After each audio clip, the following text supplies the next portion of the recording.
How's it going, YouTube? So I'm going to start a new series of videos, stuff that I do for chainsaw maintenance, firewood tool maintenance, and stuff to help make your equipment last longer. If you're like me, I try and squeeze every bit of use out of something I can.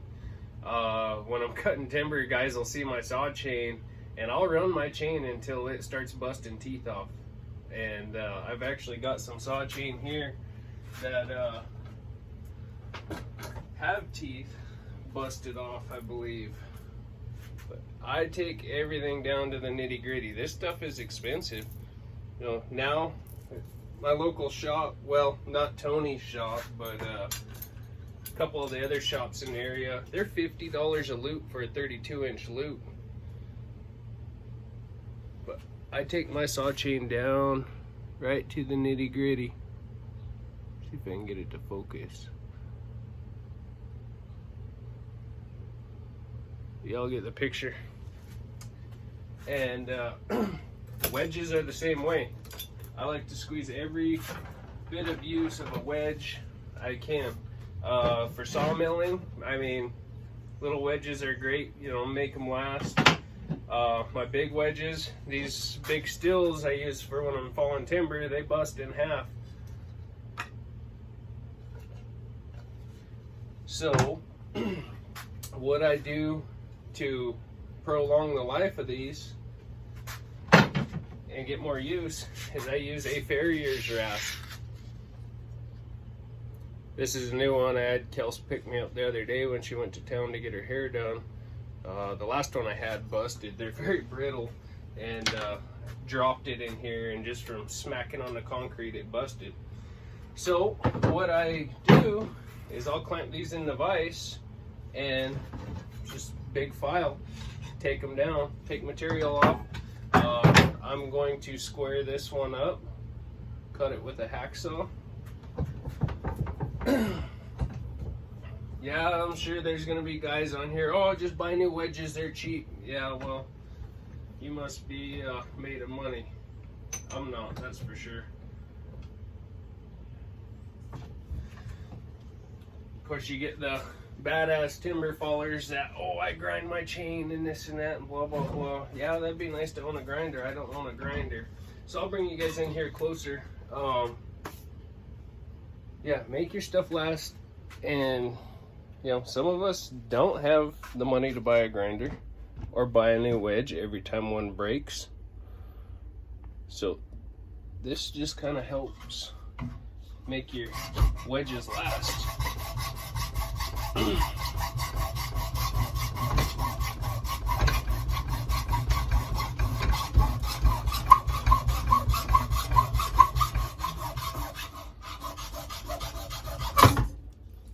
Just like so. Here's a shot of coffee. Hope y'all are having a great day. Tastes good.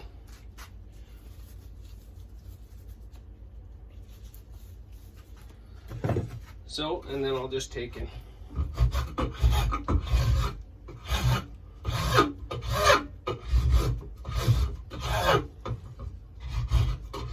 My other one, I had a elkhorn handle on it. I need to put a handle on this one.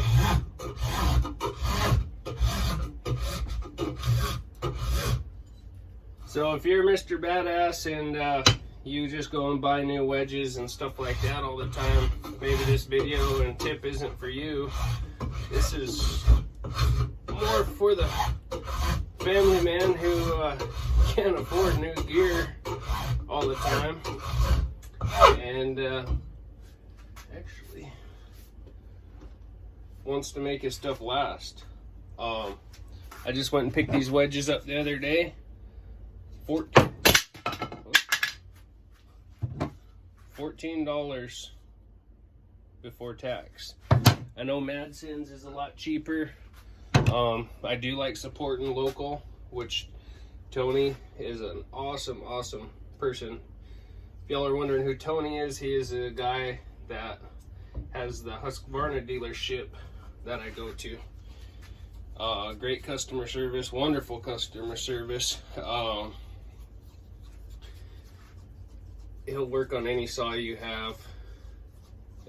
Gives good deals on saws and stuff like that. I say good deals, but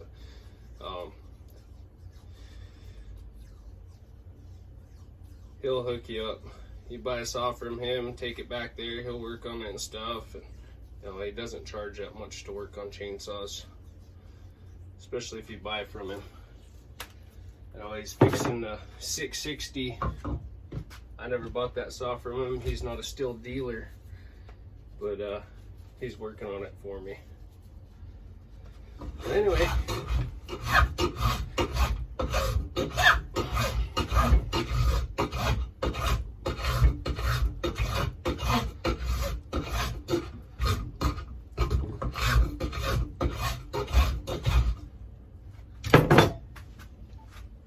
just like so.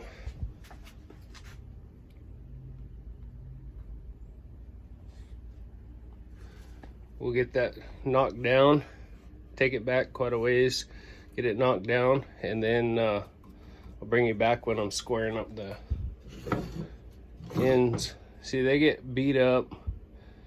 You get an indentation like this one right here. That gets kind of hard to hit. Your axe will skip off there, your wedge banger. So we'll square that end up. Make it a lot better.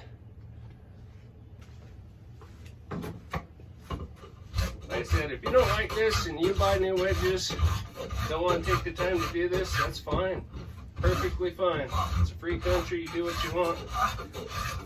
Change the channel.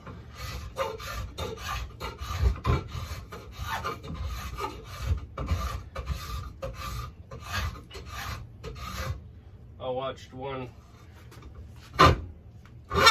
guy on YouTube, he never,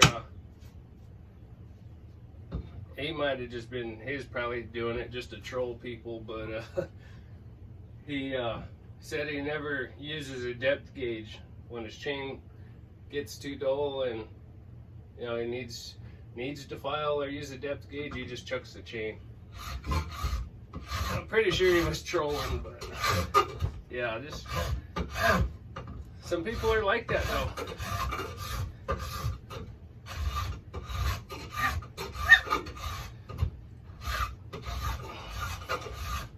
Of course, when they jump on platforms and this and that, YouTube channels, they're like, oh, I do this, I don't do that. No, I'll just go buy a new one. Good for you, buddy. Not me, I like to make stuff last, I like to repurpose stuff. Guess it's just how I was raised.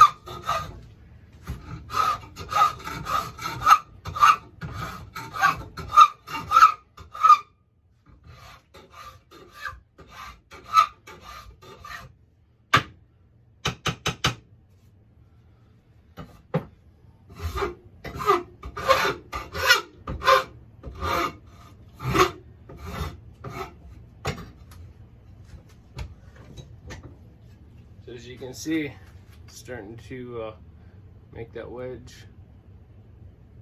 We'll take it down some more on this side. I think I'll just take off of one side and leave that bottom edge flat.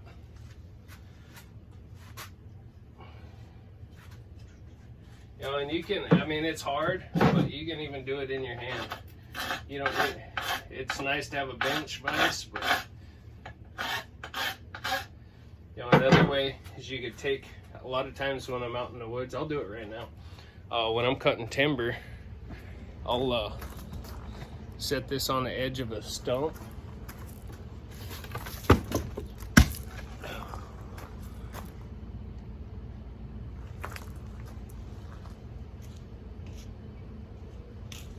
Set it just like that.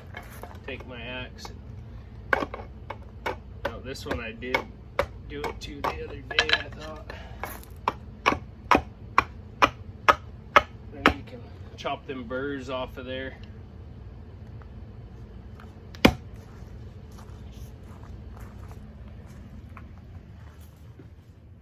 If y'all are wondering what those are, in my family, I started making all the crosses for our loved ones who have passed.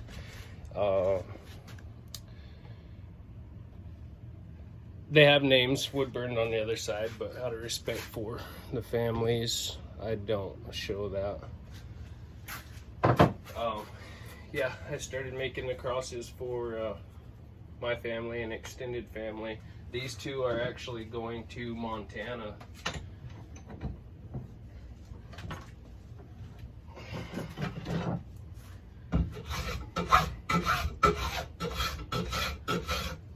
So yeah, we'll get that one done. Like these little wedges, I like making them last. You know, they're great for sawmilling. Stick them in there. You know, they're even great for small trees and stuff like that. This one I did take care of a while back.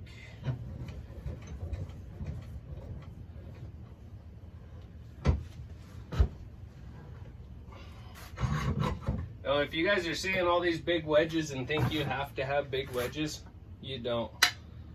I like carrying bigger wedges. I mean, they are a lot nicer, especially in big timber. When you're falling big timber consistently, it's nice to have a bigger wedge.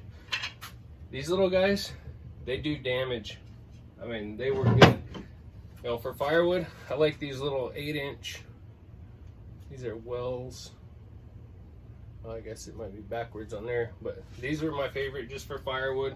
I do like a 10 or a 12-inch wedge. I think these are 10s.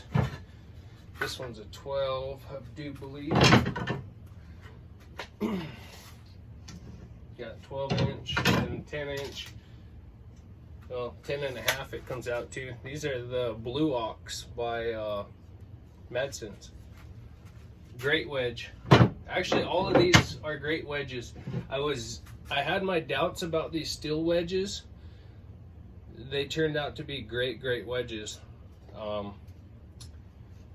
These Wells ones, they're a little bit softer. I mean, they're a great wedge, but they do take a beating. They are softer. These guys, one of these is what smacked me in the mouth there last year and knocked teeth out and split my lip wide open. So one thing I do like to do once I do file down a wedge is I'll take the edge and I'll go crossways and put lines in it, and it just helps that wedge grab better. That way you're not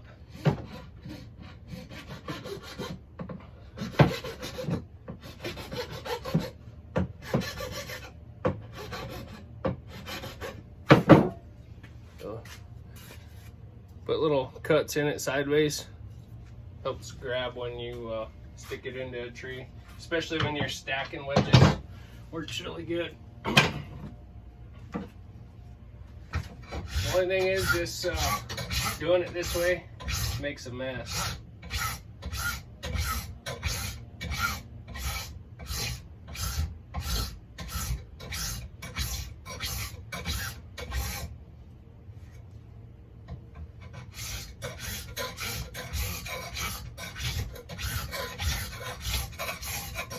Another thing too, when you get stuck in, you have a tree set back, you know, you get a wedge that's all banged up on the edge. I mean, it's pretty much useless trying to stick it in a tree that's sat down hard. You know, with a file, you can take that edge, thin that edge down to where you can start getting it in a lot easier.